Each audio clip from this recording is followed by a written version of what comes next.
What is President rule under Article 356? How President rule is imposed in any state? Article is important for GS paper 2. Why news? A delegation of 10 MLAs from the Manipur Assembly met the governor of the state and pressed for the formation of a viable government in Manipur. Manipur assembly के about 10 MLAs के एक delegation ने Manipur governor के साथ meeting किया है और मणिपुर के अंदर एक वियाबल गवर्नमेंट फॉर्मेशन के लिए इन्होंने रिक्वेस्ट किया है। Manipur has been under president rule since February 2025। Manipur के अंदर बिकॉज फरवरी 2025 से प्रेसिडेंट रूल इम्पोज्ड है और इस प्रेसिडेंट रूल को एलिमिनेट करने के लिए और वियाबल गवर्नमेंट फॉर्म करने के लिए 10 एमएलएज के इस डेलीगेशन ने गवर्नर से रिक्वेस्ट किया है। Why president rule has been impose. Manipur के अंदर प्रेसिडेंट रूल क्यों इम्पोज किया गया? Violence between the Meitei and Kuki Zo community ongoing since May 2023 has claimed about 250 lives and displaced over 60,000 people. Because Manipur के अंदर मैतेई एंड कुकीजो कम्युनिटीज के बिटवीन कुछ वायलेंस कंटिन्यू May 2023 से ऑनगोइंग थे और इन क्लैश की वजह से 250 लाइव्स अबाउट क्लेम की जा चुकी है, अबाउट 60,000 पीपल को डिस्प्लेस किया जा चुका है। Conflict originated from the Meitei demand for ST status, which the Kukis opposed, fearing loss of job opportunities and other affirmative actions meant for the STs.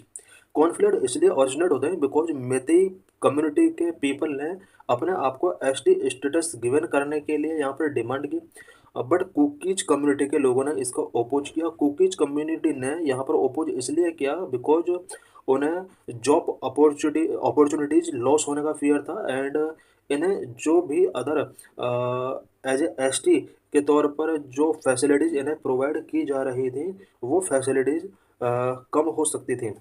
A political crisis erupted in the state after Mr. Singh resigned on February 9 and the state BJP leadership struggled to reach a consensus on his successor. Manipur के अंदर फरवरी 9 के आसपास एक political crisis भी इरुप्ट होता है। फरवरी 9 को यहाँ पर चीफ मिनिस्टर अपने आप को रिजाइन कर देते हैं। उसके बाद यहाँ पर कुछ ऐसी सिचुएशन बन जाती है कि यहाँ पर प्रेसिडेंट रूल इम्पोज करना पड़ा। What are constitution provisions of emergency? President rule भी एक टाइप का इमरजेंसी है, बट इस इमरजेंसी से रिलेटेड कॉन्स्टिट्यूशनल प्रोविजंस क्या क्या है? Taken from the German constitution. Emergency provision taken from the German constitution. India के अंदर जो इमरजेंसी प्रोविजंस हैं इन प्रोविजंस को जर्मन कॉन्स्टिट्यूशन से टेकिंग किया गया है। Outlined in part 18 of the Indian constitution protect India sovereignty unity and security. Provision emergency से रिलेटेड प्रोविजन जो किया गया है इंडिया के कॉन्स्टिट्यूशन में पार्ट 18 के अंदर किया गया है और इन इमरजेंसी प्रोविजन के थ्रू कंट्री की सॉवरेनिटी यूनिटी एंड सिक्योरिटी को प्रोटेक्ट किया जाता है। They empower the central government to address extraordinary crisis by the temporary assuming control to ensure stability and safeguard the democratic framework. Emergency provision के according central government को किसी extraordinary crisis को address करने की power मिल जाती है। The constitution provides for 3 types of emergencies: national emergency, state emergency and financial emergency. National emergency is provision under article 352, state emergency और president rule is provision under article 356 and financial emergency is provision in article 360। In Manipur, the president has proclaimed a state emergency, popularly known as president rule or constitutional emergency.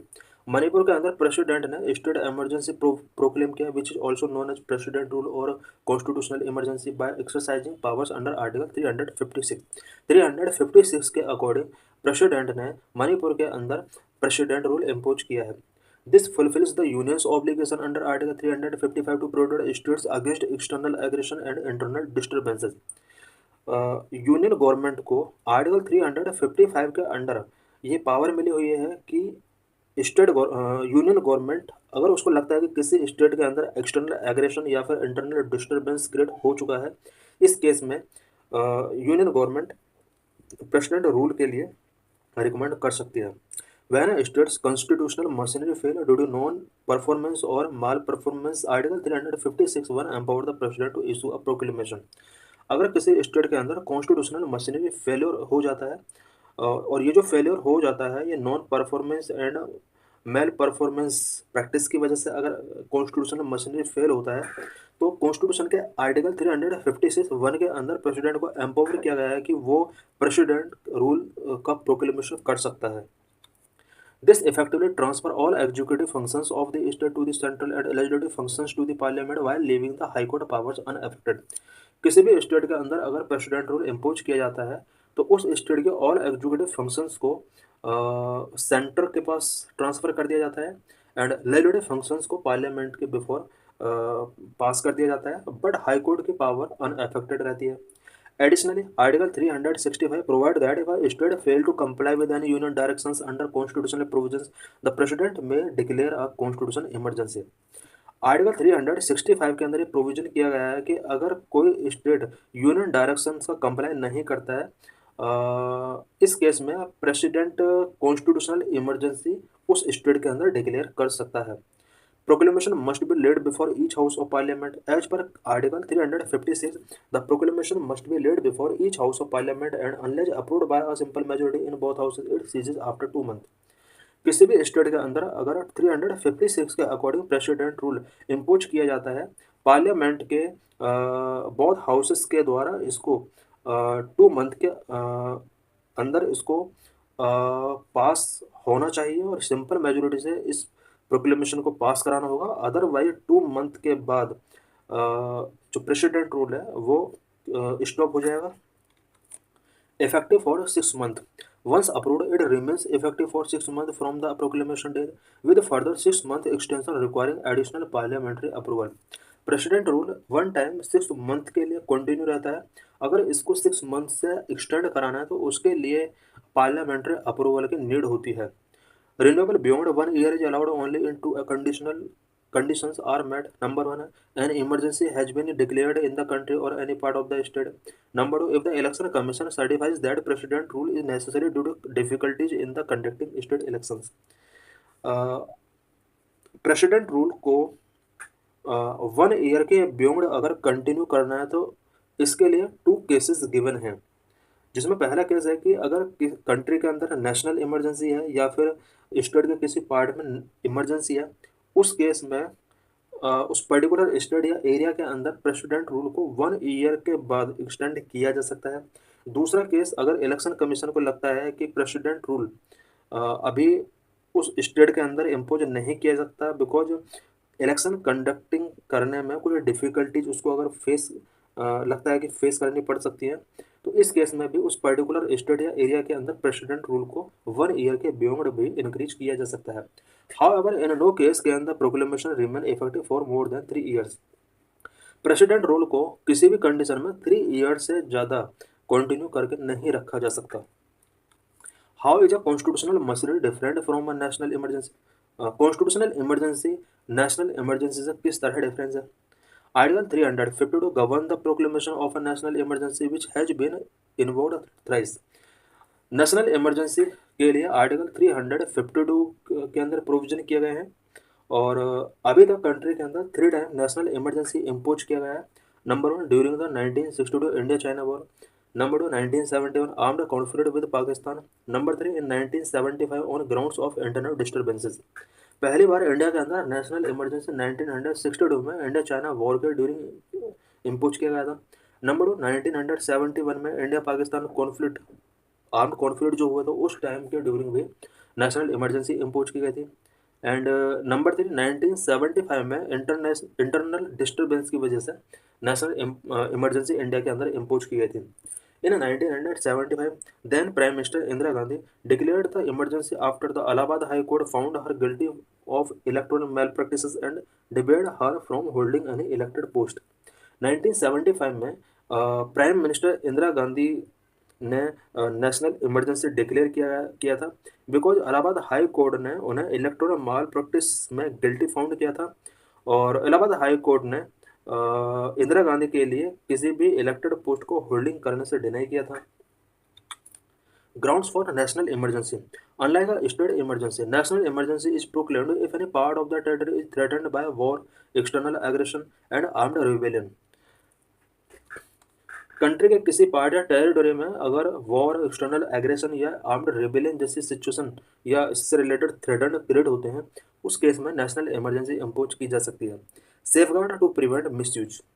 National emergency या फिर president rule के misuse को prevent करने के लिए constitution के अंदर 44th amendment किया गया था। The 44th constitutional amendment introduce multiple safeguard to prevent misuse. Misuse को प्रिवेंट करने के लिए कॉन्स्टिट्यूशन का 44th कॉन्स्टिट्यूशनल अमेंडमेंट जो कि 1978 में हुआ था, इसके अंदर कुछ सेफगार्ड इंट्रोड्यूस किए गए थे। It replaced internal disturbance with armed rebellion, mandated a written recommendation from the cabinet rather than just the PM, and shortened the parliamentary approval window from 2 months to 1 month.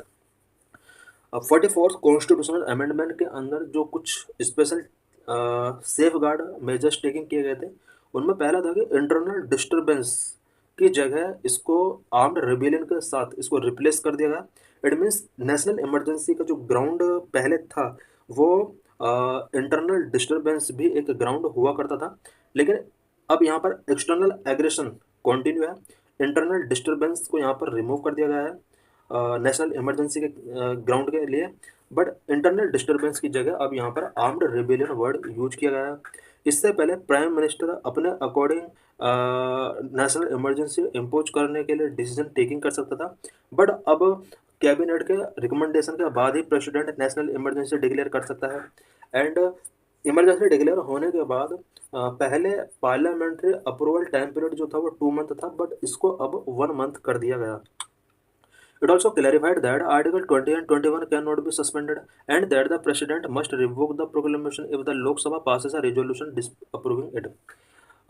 44th constitution amendment ने यह भी clarified किया कि article 20 और 21 को suspend नहीं किया जाएगा नेशनल इमरजेंसी के केस में, और पार्लियामेंट अगर इमरजेंसी के रिवॉक के लिए प्रोक्लेमेशन करता है तो उसके लिए लोकसभा से एक रेजोल्यूशन इसके डिसअप्रूविंग से रिलेटेड पास कराना होगा। This amendment restored judicial review of President's satisfaction in the proclaiming an emergency, a safeguard removed by 38 Constitutional Amendment 1975. Constitution amendment act 1975 में प्रेसिडेंट रूल का जो या नेशनल इमरजेंसी का जुडिशल रिव्यू था उसको डिनाई कर दिया गया था, बट 44th कॉन्स्टिट्यूशनल अमेंडमेंट के अंदर ये प्रोविजन कर दिया गया कि इमरजेंसी का भी जुडिशियल रिव्यू किया जा सकता है। No time limit unlike a constitutional emergency which can last up to 3 years, a national emergency has no time limit. President rule या कॉन्स्टिट्यूशनल इमरजेंसी का जो मैक्सिमम टाइम पीरियड है वो 3 years है, बट नेशनल इमरजेंसी का कोई time limit fix नहीं है। Needs a special majority. Additionally, while the President Rule Article 356 requires a simple majority for parliamentary approval, a national emergency needs a special majority. President rule के लिए यानी पास कराने के लिए पार्लियामेंट से अगर इसको पास कराना है तो इसके लिए सिंपल मेजोरिटी सफिशिएंट है, बट नेशनल इमरजेंसी के केस में स्पेशल मेजोरिटी की नीड होती है। In a national emergency, the state executive and legislature continue to function, whereas under president rule, the state executive is dismissed and legislature is suspended for dissolved. National emergency के case में state executive and legislature continue function करते रहते हैं, जबकि president rule के case में state executive dismiss कर दिया जाता है एंड स्टेट लेजिस्लेचर या तो सस्पेंड कर दिया जाएगा या डिजोल्व कर दिया जाएगा। However, the Manipur Assembly, which has tenure till 2027, has not been dissolved but is placed under suspended animation. Manipur के अंदर मणिपुर असेंबली जिसका टाइम पीरियड 2026 तक के लिए था, इसको डिजोल्व किया गया है और सस्पेंडेड एनिमेशन में इसको डिजोल्व नहीं किया गया है, ओनली सस्पेंडेड एनिमेशन में इसको प्लेस किया गया है। This means that the assembly is temporarily paused allowing it's revival if political stability restored. Suspension का मतलब है कि टेम्परली असेंबली को पॉज किया गया है, और अगर स्टेबिलिटी रीस्टोर हो जाती है पॉलिटिकल स्टेबिलिटी मणिपुर के अंदर तो इसको अब रिवाइवल कर दिया जाएगा।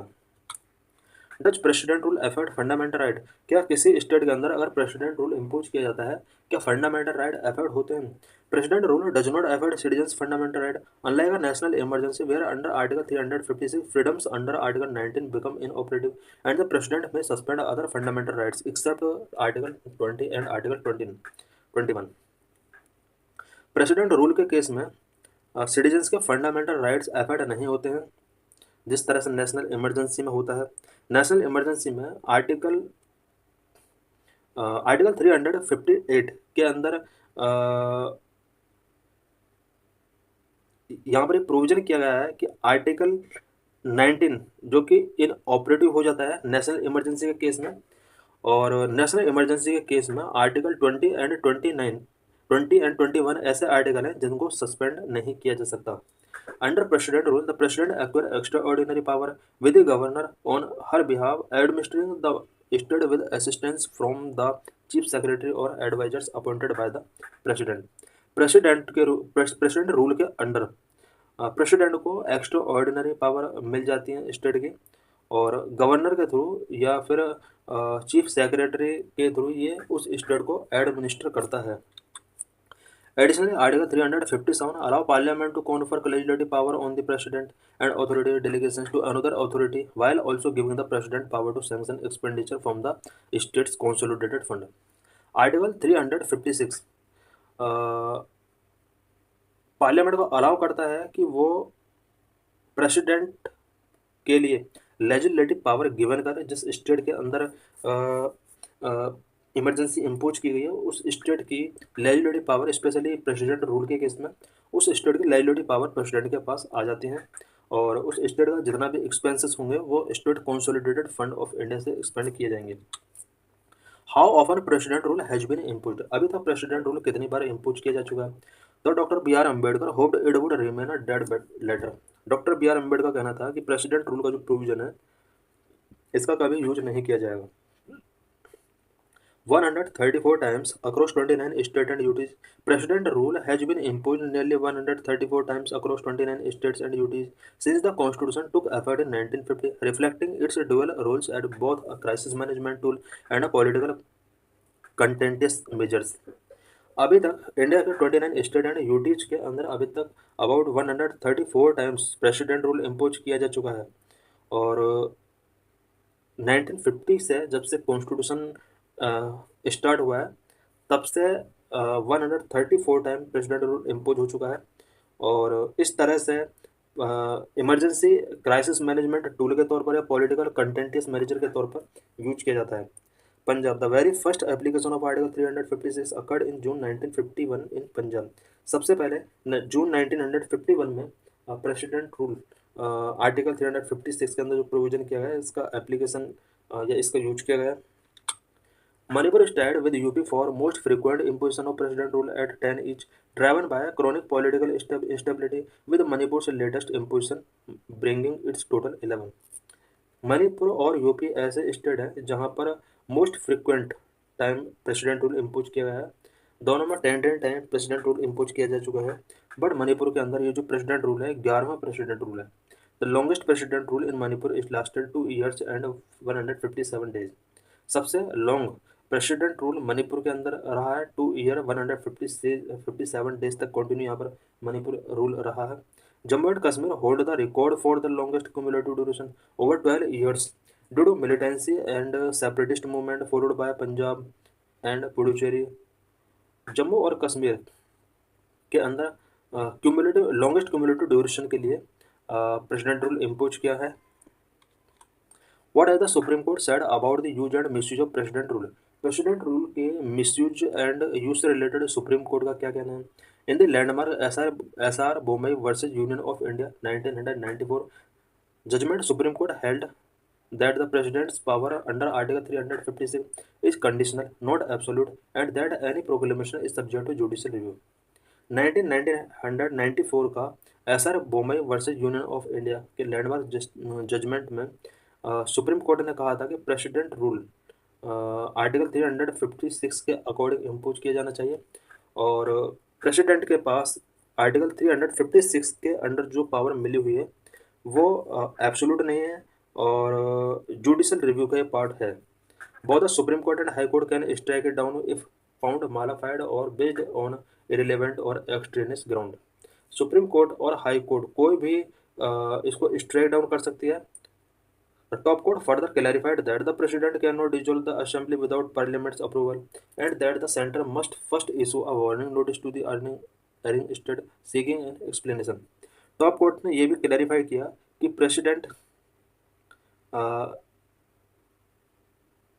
पार्लियामेंट के अप्रूवल के बिना उस पर्टिकुलर स्टेट की असेंबली को डिजोल्व नहीं कर सकता जिस स्टेट के अंदर प्रेसिडेंट रूल इम्पोज किया जाना है। Once proclaimed, the state government has to go as two government in a one sphere is no is impermissible.